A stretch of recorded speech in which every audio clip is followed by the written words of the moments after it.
Kainaman laking linta. Oh.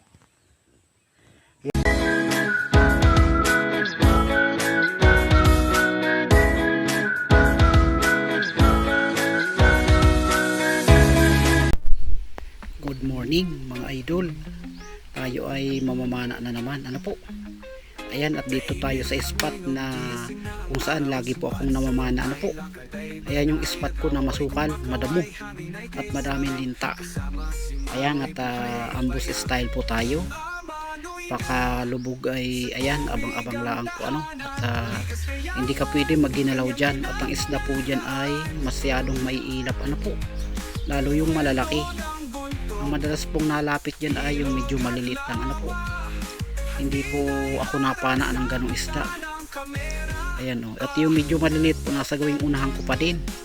Ayaw pa sa akin lumapit. Ayan o.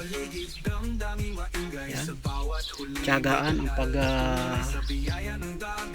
paana ng isda sa pamanaan po na yan. Ano po mga idol? Ayan, at medyo malabo po ang tubig ano. Tiyaga-tiyaga lang po at mga makadali tayo ng pangulam. Ano po? Panay lang ang silip-silip po sa mga gilid. Gawa pong madalas ang mga dalag nasa gawing madilim. Ano po? Yun, at ang mga tilapia naman nasa hawan. At ayan na nga po, umusog akong kaunti. Yan po ay may mga damo po yan ano, sa ibabaw. Ayan o, at mapapansin nyo po sa unahan ko ano, may mga nanggagalawan po ano, halo-halo po yan. May tawis po dyan, tilapyang maliliit ano po. Ayun o, mga alanganin pa po, sukat yan ano, mga idol. Hindi pa pwede kunin. Hindi po ako nakuha ng ganyan ng mga sukat. At lalo po nakikita ko ano, kaya na medyo malayo-layo pa, napansin ko na ano po, hindi po ako pumapana niyan ano mga idol. Ayan, at bagaman medyo nakakainip at talagang matagal lumabas po yung malalaki ano po. Ayan, at talagang tuloy lang sa pag-abang. Ayan, o. Balik-balik po yung mga alanganin sa unahan ko.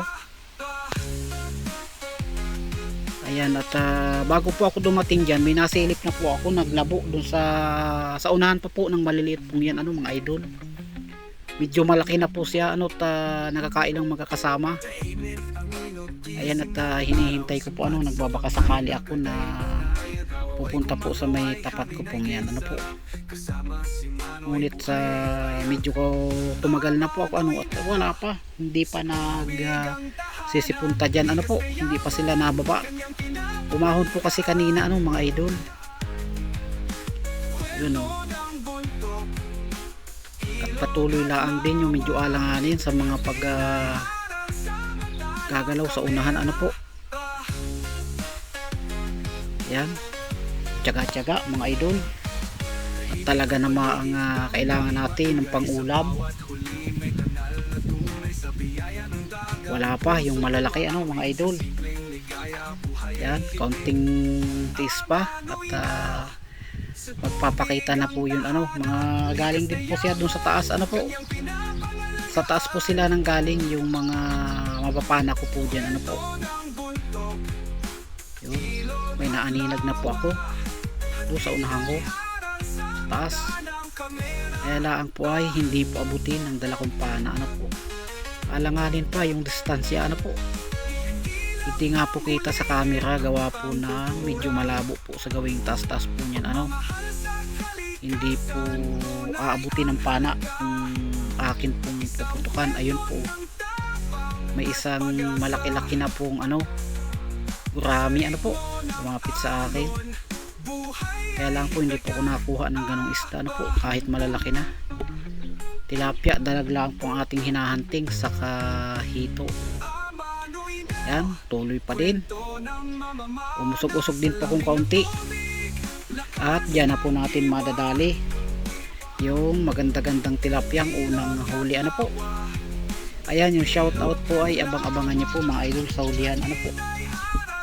Ayan, ayun na po.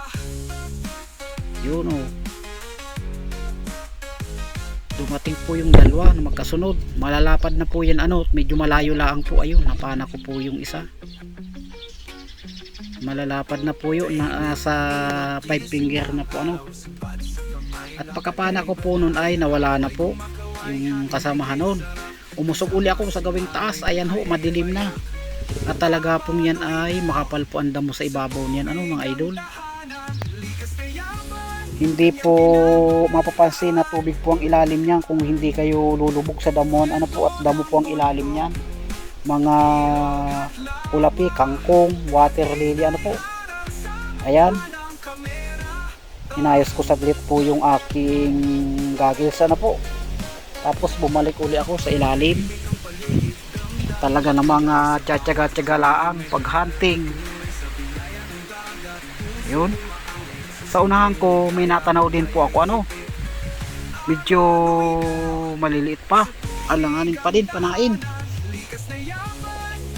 At siya nga po pala, bago po ako dumating dyan kanina, ano, sa bungad po dyan, nakahuli na ako ng tatlo, ano, kung nahuli ko po dyan na medyo malalaki. Ayan, nagbabaka sakali po akong lulusong pa po yung ilan kanina, ano, na tumaas. Kaya lang po ay matagal na, ano po, hindi pa na balik yung mga kasamahan nung napana ko kanina. Yun, oh, lumipat na po ako ng pisto. Talaga pong hindi na bumalik yung mga kasamahan nung napana ko kanina. Ayan po, at pagdating ko po dyan, ayan, oh, may sasalubong po sa akin dyan na 2 tilapia. Ayun, nauuna po yung mas malaki. Nasa huli yung medyo maliit-liit. Ayun, oh, papanain po natin yan at tinamaan po yan sa ulo, ano po. Ayun, oh. At good size na po yan mga idol. Good morning mga idol, kauwi lang gamuli natin. Ayun, oh, may nahuli tayong 5 tilapia, ano po. 4 na malalapad at medyo alanganin yung isa, panlima yung sa ilalim. Yan, at madilim po kasi ano, hindi ko gaano nakita, basta naglalabula ang akala ko malaki. Kaya napana ako, ano po, sayang. Yun, at ayos. Pangulam na naman. Kaya lang po pag ahong ko may linta akong dala. Ayan, oh, napakalaking linta mga idol. Oh. Busog na nakakagat sa aking tiyan. May balahibo na siya, oh mga idol. Kaya naman laking linta. Oh, yan po yung sinasabi kong spot ko na malinta, ano po, yung pinamamanaan ko. Bali may ilan pa pong kumagat sa akin kanina doon, di ko na lang nabidyohan. Bali ito po ay nakita ko lang nasa aking tiyan, ano po. Mag-uubad ako ng damit at bibihis. Napakatabang linta, busog na, ano po. Yun, thank you Lord sa blessing. Laki ng linta. Napansin ko po yung lintay busog na, ano po. Nakapatsi sa aking tiyan kung ako'y nagbibihis mo. Ayan po, kaya po yan hindi ko gaano na, hindi ko napansin po kanina. At yan po malaki ay hindi po mahapdi kumagat. Hindi po tulad ng maliliit na masakit sa kumagatan po. Yung maliliit pagka kagat, ramdam niyo po kaagad. Ano, itong malaki po ay hindi. Saka nyo na lang mapapansin kung busog na at nakadikit pa, ano po. Pero yan po ay sadya po yung natikal na lang, naalis na lang po kapag busog na, ano po. Taba, tiyak kuno na po yan ng dugo, ano mga idol. Yung ating tilapia, oh, nadali natin, alanganin yung isa. Ano, ayos, pang ulam na naman. Kwento ng mama ko.